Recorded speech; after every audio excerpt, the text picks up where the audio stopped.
रहीम अस्सलाम वालेकुम जी। उम्मीद है आप लोग खैरियत से होंगे। आज हम हाजिर हुए हैं जी आपके लिए फिर से एक आर्टिकल लेके, electric flux through a close surface. इसको पढ़ने से पहले हम देख लेते हैं जी इलेक्ट्रिक फ्लक्स होता क्या है। लास्ट टाइम हमने पढ़ा भी था, बल्कि मैंने जो इलेक्ट्रिक फ्लक्स जो है उस पूरे आर्टिकल का लिंक मैंने डिस्क्रिप्शन में दे दिया है, आप लोग उसको देख भी सकते हैं। Number of field lines in a unit area, किसी यूनिट एरिया से जो फील्ड लाइंस गुजरती हैं उसमें जो आपका होता है वो फ्लक्स मेजर आउट करवाया जाता है।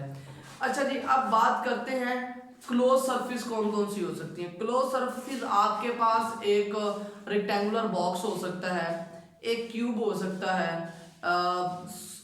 आपके पास स्फीयर हो सकता है। डिफरेंट, एक रूम के अंदर हम इस वक्त बैठे हुए हैं तो रूम जो है वो भी एक क्लोज सरफेस है, सिलेंडर जो है वो भी एक क्लोज सरफेस है। लेकिन हम यहाँ पर जो है वो एक स्फीयर लेंगे और उस स्फीयर के बिल्कुल एग्जैक्टली सेंटर में हम चार्ज रखते हैं। तो आपके पास electric flux through a close surface में आपके पास एक सरफेस है और वो सरफेस है स्फीयर, और स्फीयर के सेंटर में आपके पास चार्ज पड़ा हुआ है। हमारे पास जो सरफेस है वो स्फीयर है और उस स्फीयर के सेंटर में हमारे पास क्या पड़ा हुआ है, चार्ज। होगा क्या, इस चार्ज की जो फील्ड लाइन है पॉजिटिव चार्ज कंसीडर कर लेते हैं, वो इस डायरेक्शन में भी होगी, इस डायरेक्शन में भी होगी, यहाँ पर भी होगी, इधर भी होगी, यहाँ भी होगी, इधर भी होगी। तो बात यह है कि उसकी जो फील्ड लाइंस है वो 3 डायमेंशनल है, सेंटर से हर तरफ फील्ड लाइंस जा रही होंगी।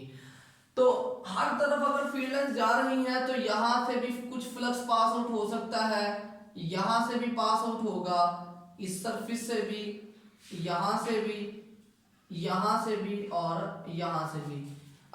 इसको अगर हम इमेजिन करना चाहें ना तो इमेजिन कर लेते हैं। हम कहते हैं हमारे पास एक फुटबॉल है और उस फुटबॉल के सेंटर के अंदर, बिल्कुल उसके सेंटर पे आपने एक चार्ज रखा हुआ है। तो उस चार्ज की वजह से फुटबॉल की सरफेस से बाहर से रेडिएशंस निकल रही हैं। वो जो रेडिएशंस निकल रही हैं, वो जो लाइंस निकल रही हैं, वो बेसिकली मैंने ब्लैक लाइन के साथ रिप्रेजेंट की हैं। अब देखते हैं जी, आपके पास फ्लक्स की वैल्यू यहां पर क्या आ जाती है, दिस इज ई ए, इधर क्या आ जाती है ई ए, ये तो आ जाता है फ्लक्स। यहां भी आप वही वैल्यू आएगी सोन। हमने फ्लक्स की जो डेफिनेशन पढ़ी थी, it was equal to the E dot A. मैंने डॉट प्रोडक्ट रिप्रेजेंट की है और इसमें भी वेक्टर साथ लिखे हैं। एरिया अब आपके पास जो है वो एक वेक्टर एरिया है जी। अब होता क्या है, यहां पर अगर मैं एरिया ड्रॉ करता हूं तो मेरे पास एरिया की डायरेक्शन यूं आती है, इधर अगर मैं एरिया की डायरेक्शन की बात करूं वो यूं आएगी, यहां पर अगर एरिया की डायरेक्शन की बात करें तो वो नीचे की तरफ आएगी। इसका मतलब क्या होगा, फ्लक्स की वैल्यू हर जगह पर डिफरेंट होगी। बल्कि आप अगर इन सिंपल टर्म्स आप कहें तो हम इसे एरिया को फ्लक्स को मेजर नहीं कर पा रहे। उसके लिए हम एक अजम्पशन करते हैं। अजम्पशन क्या करते हैं जी, हम अपने इस रीजन को छोटे छोटे एरियाज में डिवाइड कर लेते हैं। छोटे छोटे एरियाज में डिवाइड करने से क्यों हमारे पास क्या आसानी होगी, इलेक्ट्रिक इंटेंसिटी तो ये है और एरिया वेक्टर भी उतने रीजन तक सेम हो, ये समझना बहुत आसान है। फुटबॉल आपका छोटे छोटे पैचेस से मिलकर बना होता है। अगर हम फुटबॉल की एक पैच की बात करते हैं तो वहां पर क्या होता है, हमारे पास अगर वहां आप कोई एरिया वेक्टर ड्रॉ करेंगे तो उतने उस छोटे पैच के ऊपर क्या रहेगा, सेम रहेगा। तो हम इमेजिन ये कर रहे हैं कि हमारे पास उस फुटबॉल के एक पैच को हमने छोटा सा एरिया बना लिया है, इतना एरिया लिया है जिसमें एरिया वेक्टर की डायरेक्शन क्या रहती है, इलेक्ट्रिक इंटेंसिटी के पैरेलल। तो आपने क्या किया है जी, अपने इस सरफेस को छोटे छोटे पैचेस में डिवाइड किया है। छोटे छोटे पैचेस में डिवाइड करने से क्या होगा, फ्लक्स डिफरेंट होते जाएंगे। E1 will be equal to the phi1 is equal to the E1 area 1, phi2 is equal to the E2 dot area 2, phi3 is equal to the E3 dot area 3, and so on to the phi n is equal to the E n dot area n।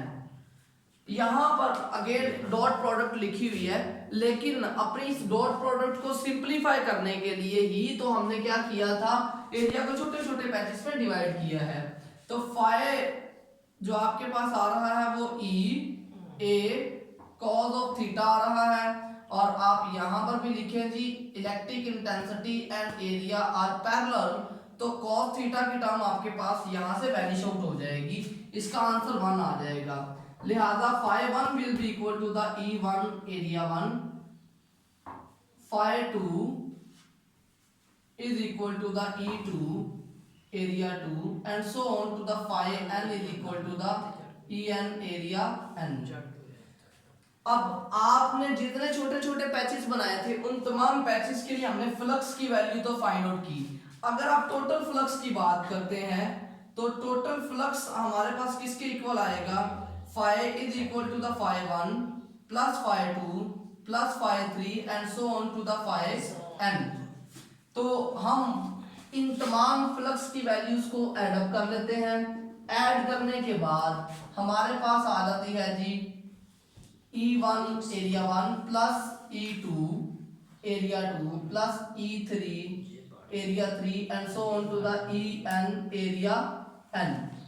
हमने जितने भी छोटे छोटे patches बनाए थे उन तमाम patches के लिए इलेक्ट्रिक फ्लक्स की वैल्यू यहां नोट कर ली है। अब यहां पर एक बात बड़ी इंपॉर्टेंट है और वो आ जाती है स्फेरिकल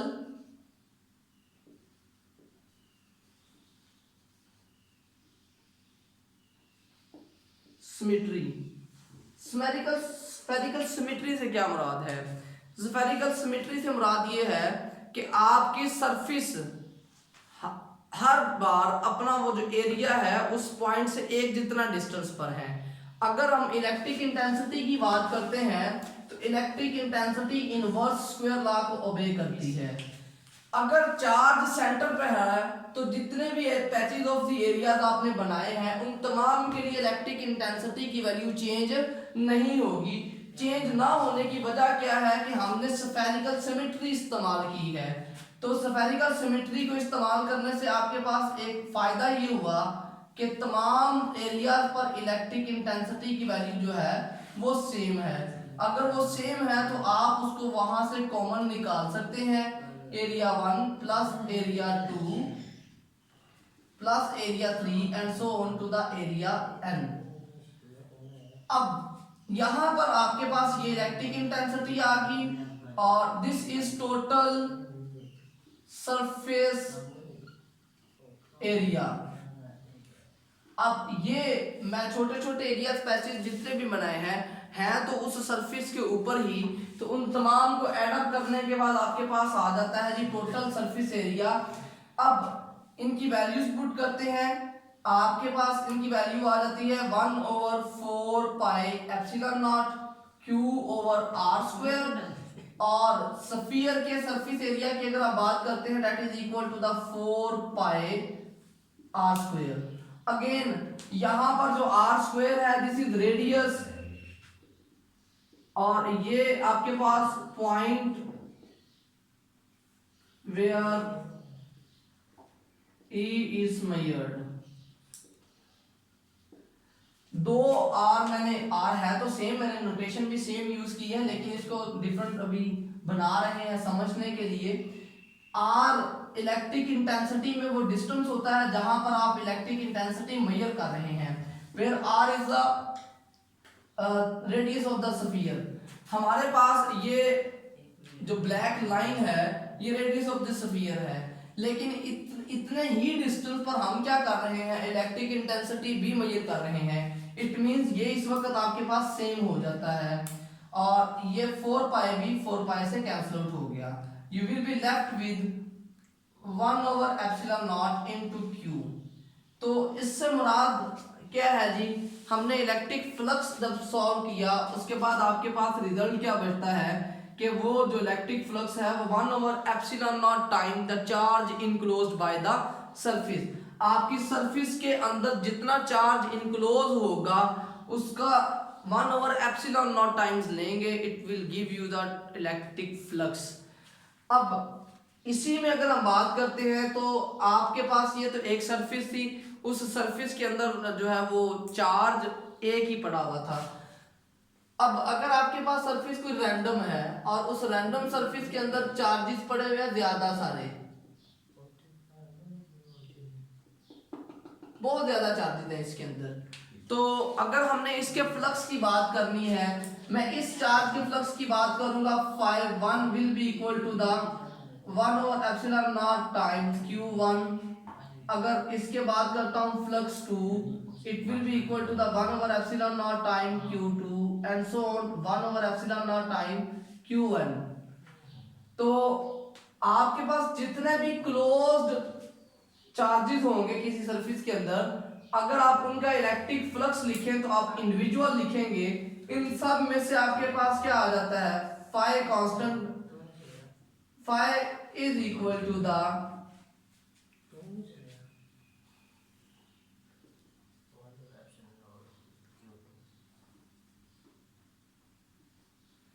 1/ε0 टाइम हम कॉमन ले ले तो क्या बचेगा, q1 plus q2 plus q3 and so on to the qn।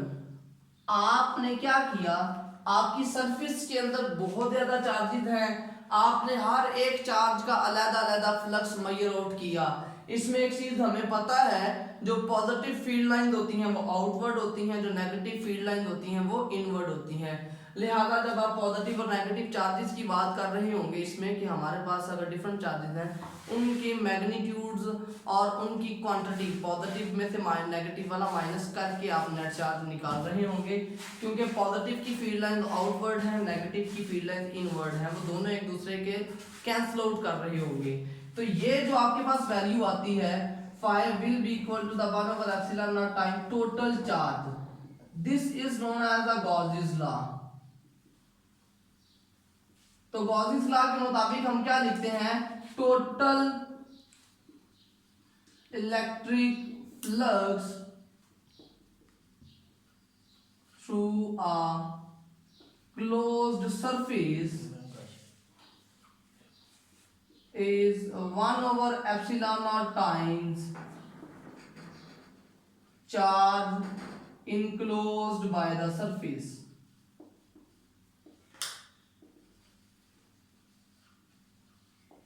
तो जी स्टूडेंट, ये हमने इसमें गॉसिस लॉ को डिफाइन किया है।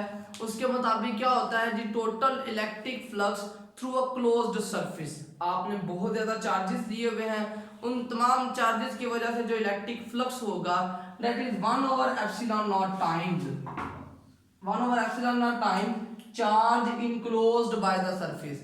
उस सरफेस के अंदर जितने भी चार्जेस मौजूद हैं उनके सम लें तो आपका चार्ज इनक्लोज्ड होगा। उसका अगर आप 1/ε0 टाइम्स मेजर करते हैं, it will yield you to the total flux by the surface. Hope so आप लोगों ने इसको एंजॉय किया होगा। अपना बहुत ज़्यादा ख्याल रखिएगा। अल्लाह हाफिज़।